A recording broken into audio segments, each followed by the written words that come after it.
একদিকে পরশুরাম, অন্যদিকে তটিনী। সত্যজিৎ মুখার্জিকে বারবার বিপদের হাত থেকে রক্ষা করছে তারা। অন্যদিকে বিজিত লাহিড়ী, আবার কখনো কর্ণ চ্যাটার্জি সত্যজিৎ মুখার্জিকে পৃথিবী থেকে সরিয়ে ফেলতে চাইছে। বন্ধুরা, পরশুরাম ধারাবাহিকের আজকের পর্বে দেখানো হয়েছে তটিনী সত্যজিৎ মুখার্জিকে কল করে, পিকো কল রিসিভ করে। তটিনী বলে, কোথায় তোমরা? পিকো বলে, মাম্মি আমরা ভাইয়ের হসপিটালে চলে এসেছি। তটিনী বলে, ও তোমরা ভালোভাবে পৌঁছে গেছো? পিকো বলে, হ্যাঁ মাম্মি আমরা ভালোভাবে পৌঁছে গেছি। এরপরেই পিকো বলে, জানো মাম্মি, তোমার পা, মানে যাকে তুমি ড্যাডি বলে ডাকো, উনি না দুষ্ট দাদু থেকে ভালো দাদু হয়ে গেছে। এটা শুনে তটিনী খুব খুশি হয়। তটিনী বলে, ঠিক আছে আমার বাবাকে দাও। এরপরেই সত্যজিৎ মুখার্জি ফোন তোলে। তটিনী বলে, বাবা তোমরা ঠিক আছো তো? সত্যজিৎ মুখার্জি বলে, হ্যাঁ রে মা আমরা ঠিক আছি। তটিনী বলে, তো কেমন লাগছে নাতনিকে? সত্যজিৎ মুখার্জি বলে, জানিস তো মা, এতদিন আমি বুঝতে পেরেছি আসলের চাইতে সুদের কদর অনেক বেশি। এরপরেই তটিনী বলে, বাবা সস্তার জামা কাপড় পরে ঘুরছো, তোমার লজ্জা করছে না? তখনই সত্যজিৎ মুখার্জি বলে, দোষ কী যে বলছিস, আমার কাছে তো মনে হচ্ছে এইটা আমার রাজকীয় বেশ। আমার জামাইয়ের ইনকামের টাকা আমার মেয়ে পছন্দ করে আমাকে কিনে দিয়েছে, এটাই আমার কাছে রাজকীয় পোশাক। এইসব কথা শুনে কর্ণ চ্যাটার্জি বলে, চুপ করুন তো, রাজকীয় পোশাক, মাথার ওপরে কতগুলো কেস ঝুলছে আপনার ধারণা আছে? আর এখন আপনি এই ধরনের ভেগ ধরেছেন। আচ্ছা একটা কথা বলুন তো, কোনোভাবে কি এই কেস থেকে বেরিয়ে আসতে এসব নাটক করছেন নাকি? তখনই সত্যজিৎ মুখার্জি বলে, আরে মশাই আপনি চুপ করুন। কর্ণ চ্যাটার্জি বলে, আপনি চুপ করুন। সত্যজিৎ মুখার্জি বলে, আপনি। তখনই পিকো ফোন নিয়ে নেয়। পিকো বলে, দেখলে তো মা দুজনে ঝগড়া করছে। আর এই দুষ্ট দাদু আছে না রাক্ষস দাদু, সে তো সবসময় কিটির মিটির করেই যাচ্ছে।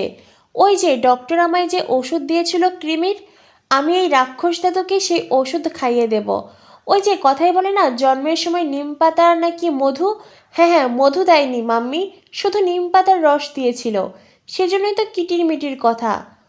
কর্ণ চ্যাটার্জি পিকোকে ধমক দিয়ে থামিয়ে দেয়। সত্যজিৎ মুখার্জি বলে, চুপ করুন তো, সবসময় ওইভাবে কথা বলবেন না। এরপরেই সত্যজিৎ মুখার্জি পিকোকে নিয়ে লাট্টুর সাথে দেখা করতে যায়। অন্যদিকে তটিনীর কাছে ফোন আসে। নিশা তটিনীকে ফোন করে জানায় হসপিটালে আক্রমণ হতে পারে। এটা শুনে তটিনী খুব ভয় পেয়ে যায়। তটিনী নিশাকে বলে, কি বলছো তুমি, হসপিটালে তো ড্যাডি, পিকো আর কর্ণ চ্যাটার্জি আছে। তখনই নিশা জানায় ওনাদেরকেই অ্যাট্রাক করা হবে। তটিনী বলে, এখন আমি কি করব? এই বলে তটিনী কল কেটে দেয়। তটিনী বারবার করে পরশুরামকে কল করে, কিন্তু পরশুরাম ফোন তোলে না। এরপরেই তটিনী নিশাকে কল করে একটি প্ল্যান বলে। হসপিটালের সিসিটিভি ফুটেজ কোনোভাবে নষ্ট করতে বলে। আর অন্যদিকে তটিনী বৃদ্ধার ছদ্মবেশে হসপিটালে পৌঁছায়। এদিকে হসপিটালে বাবিন আর ভানু আসে। তারা বিজিত লাহিড়ীকে ইনফর্ম করে। ভানু ফোন করে বলে, সত্যজিৎ মুখার্জি, কর্ণ চ্যাটার্জি একেবারেই সুস্থ আছে। তাদের দিকে কোনো চেম্বার চালানো হয়নি, কোনো ক্ষতের দাগও নেই, তারা একেবারেই ফিট আছে। তখনই বাবিন বলে, এরা দুজন কি সত্যি পাল্টে গেল নাকি? ভানু বলে, না আমার মনে হয় ভেগ ধরেছে। ভানু আর বাবিন ওখান থেকে চলে যায়। তখনই সেখানে আসে গুন্ডারা। গুন্ডাদেরকে চোখের ইশারায় সত্যজিৎ মুখার্জিকে দেখিয়ে দেয় কর্ণ চ্যাটার্জি। তখনই আমরা বুঝতে পারি এই গুন্ডাগুলোকে বিজিত লাহিড়ী নয়, বরং কর্ণ চ্যাটার্জি সেট করেছে সত্যজিৎ মুখার্জি বা লাট্টু পিকোর ক্ষতি করতে। অন্যদিকে লাড্ডুর সাথে দেখা করে সত্যজিৎ মুখার্জি আর পিকো ফিরতেই তখনই গুন্ডারা তাদের পথ আগলে দাঁড়ায়। সত্যজিৎ মুখার্জি বলে, এ কি আপনারা কি করছেন? এভাবে পথ আটকাচ্ছেন কেন, আমাদের যেতে দিন। গুন্ডারা তখন পথ ছাড়ে না। সত্যজিৎ মুখার্জি তাদের ধাক্কা দিয়ে যেতে চায়। তখনই গুন্ডারা পিকোর হাত ধরে টানাটানি করতে থাকে। সত্যজিৎ মুখার্জি বাধা দিতে চাইলে গুন্ডারা সত্যজিৎ মুখার্জিকে ধাক্কা দেয়। সত্যজিৎ মুখার্জি আবারও উঠে দাঁড়ায়।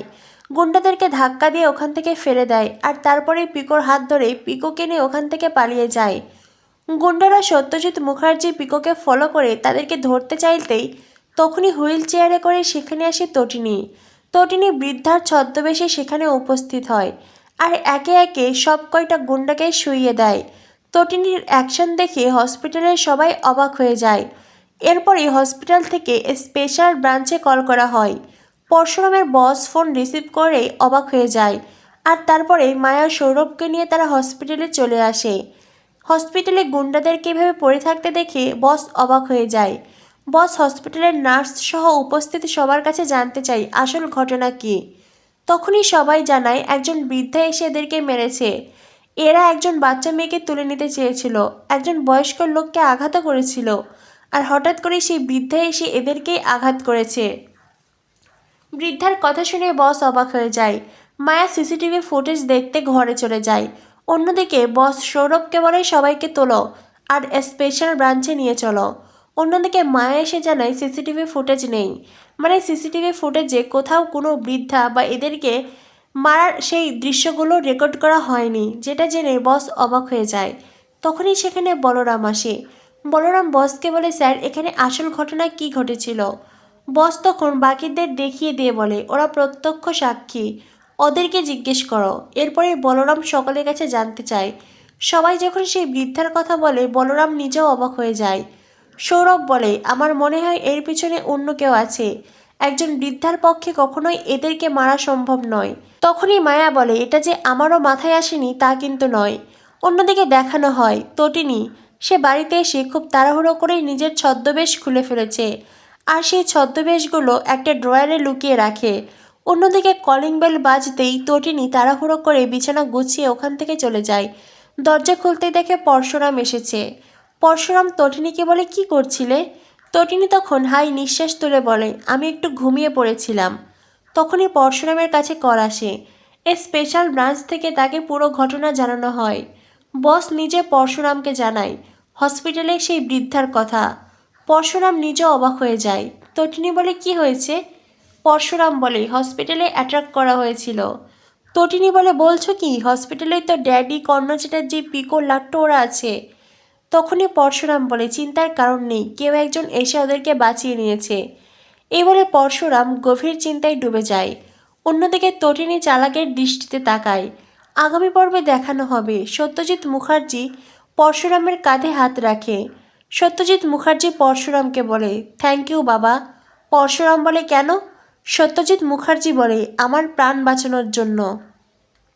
পরশুরাম বলে আমাদের সাধারণ মানুষের এটাই ধর্ম, আমরা একে অপরকে বাঁচাই, একে অপরের কাঁধে কাঁধ রেখে আমরা লড়াই করি।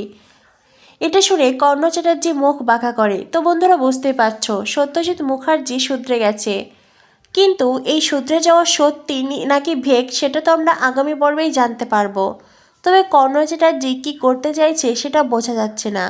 একদিকে কর্ণ চ্যাটার্জি সত্যজিৎ মুখার্জির সাথে পাল্লা দিয়ে সস্তার জামাকাপড় পরে তটিনীর বাড়িতে আছে, অন্যদিকে আবার সত্যজিৎ মুখার্জিকেই মারতে চাইছে।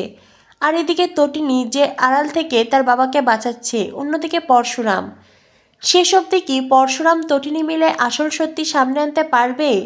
কর্ণ চ্যাটার্জি বিজিত লাহিড়ীকে উপযুক্ত শাস্তি দিতে পারবে? কি হতে চলেছে পরশুরাম ধারাবাহিকে? পরবর্তী আপডেট পেতে আমাদের সাথেই থেকো। ধন্যবাদ সবাইকে।